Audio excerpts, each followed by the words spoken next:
Hello! Alors, pas de tuto pour aujourd'hui. Nous allons parler des différents types de peau. Alors, il existe 4 types de peau. Sèche, normale, mixte et grasse. Connaître son type de peau est essentiel. C'est indispensable afin d'adapter ses produits de soins et de maquillage. Une peau grasse n'utilisera pas le même fond de teint qu'une peau sèche et vice versa. Je ferai une autre vidéo afin d'expliquer quel produit de beauté est le plus adapté selon son type de peau. On va commencer par les peaux sèches. Une peau sèche. Ah, pourquoi j'arrive pas à le dire? Une peau sèche. J'ai toujours du mal avec les S. Enfin bref, elle se caractérise par un dessèchement cutané, des tiraillements, des rougeurs. Une peau sèche, c'est vraiment une peau qui a besoin d'hydrater. C'est une peau qui a besoin d'être hydratée. Surtout en hiver,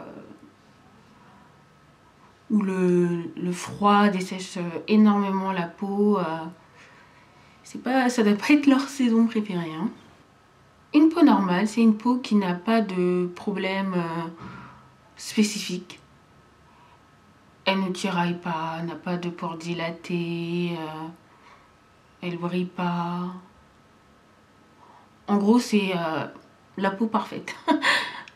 Mais c'est très rare. Parce que, enfin, il suffit de regarder dans la rue, il n'y a pas une femme qui n'a pas un problème. Soit c'est des rides d'expression, soit c'est une peau qui brille.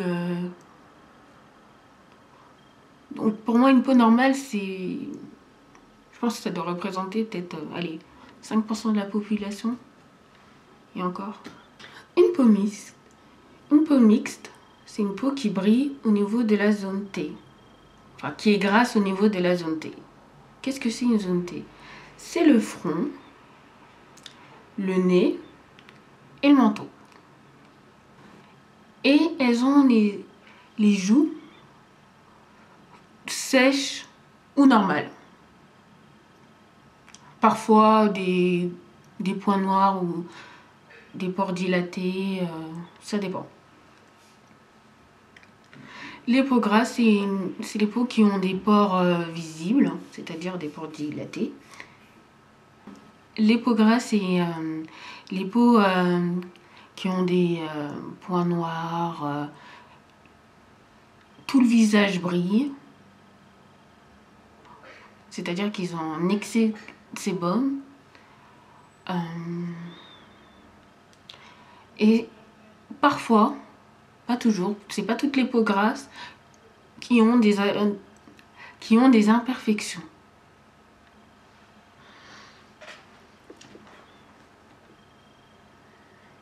Attention à ne pas confondre une peau déshydratée et une peau sèche.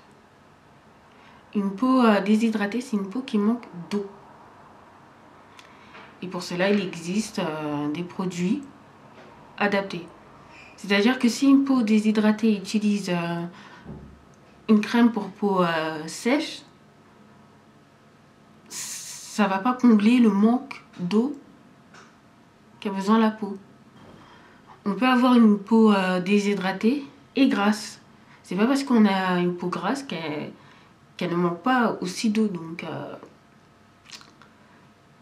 la différence est très subtile. C'est comme une peau sèche et une peau sensible. Pareil. Les peaux sensibles et déshydratées, c'est pas vraiment un type de peau, puisqu'on peut avoir une peau sensible et grasse. La peau sensible ou réactive, comme pour les peaux déshydratées, s'observe chez tout type de peau. Une peau sensible a des picotements, une sensation de démangeaison, des squames, c'est-à-dire des petites peaux mortes, miam, ou une dermite ou une dermite séborrhéique. Non, séborrhéique. Moi, par exemple, j'ai une peau mixte et sensible. J'ai pas d'imperfection, mais j'ai surtout la zone T qui brille. Après, au niveau des joues, ma peau est normale.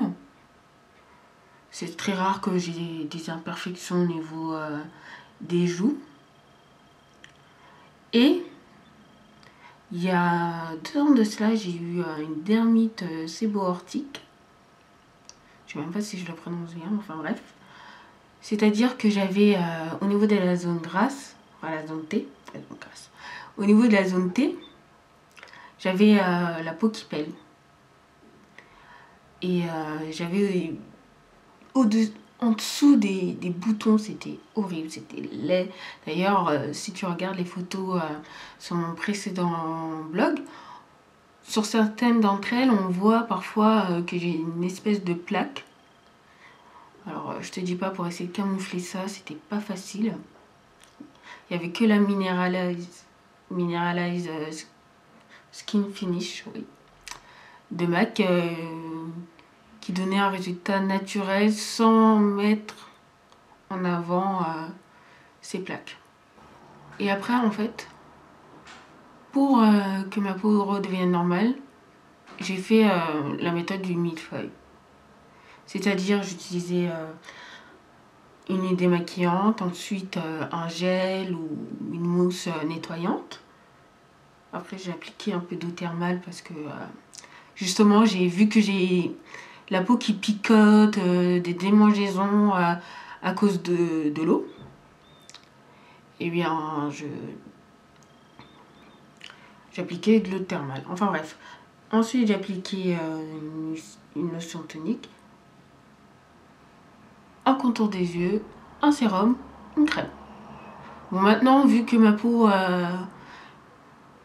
est mixte, enfin elle est plus mixte que sensible, j'utilise plus de sérum. Donc on va dire c'est plus un double nettoyage qu'un millefeuille, vu que j'utilise pas de sérum. Que lorsqu'on fait, souvent on fait des compliments au niveau de ma peau ou de mon teint, j'ai envie de te dire, non mais si tu m'avais vu il y a 2 ans avec mes plaques, c'était horrible, c'était vraiment moche. Cet hiver, j'ai pas eu ce problème, je touche du bois. Par contre, maintenant, c'est au niveau de mon corps, c'est horrible, horrible, horrible, horrible. Je sors de la douche, j'ai la peau qui me brûle, elle picote, j'ai des démangeaisons. Alors, les jets de douche parfumés, j'ai fait une croix dessus. Pareil pour les crèmes. Et je suis obligée d'utiliser jet de douche plus crème vendue en parapharmacie. Enfin bref. J'ai une peau sensible, mais on va dire niveau, c'est l'extrême quoi. Tu as certaines qui ont juste la peau qui tiraille un peu, sensation d'inconfort après après s'être nettoyé la peau. Mais bon, je sais que normalement on conseille de ne pas utiliser des produits qui se rincent à l'eau, mais ayant une peau mixte, je supporte pas en fait de ne pas rincer mon produit. Et en plus l'eau micellaire, avant je la rinçais pas, mais pareil, que je la rince ou pas, ma peau n'aime pas. Elle réagit mal, j'ai des sensations d'inconfort, tiraillement, d'inconfort, dessèchement, enfin bref. Enfin, chacun sa merde, hein, comme on dit. Donc voilà, c'était juste une vidéo pour te décrire les différents types de peau. Comme ça permet de faire le tri lorsqu'on veut choisir sa routine soin et de maquillage. J'espère que cette vidéo t'aura plu, aidé même. Et sur ce, on se dit à bientôt. Bye bye.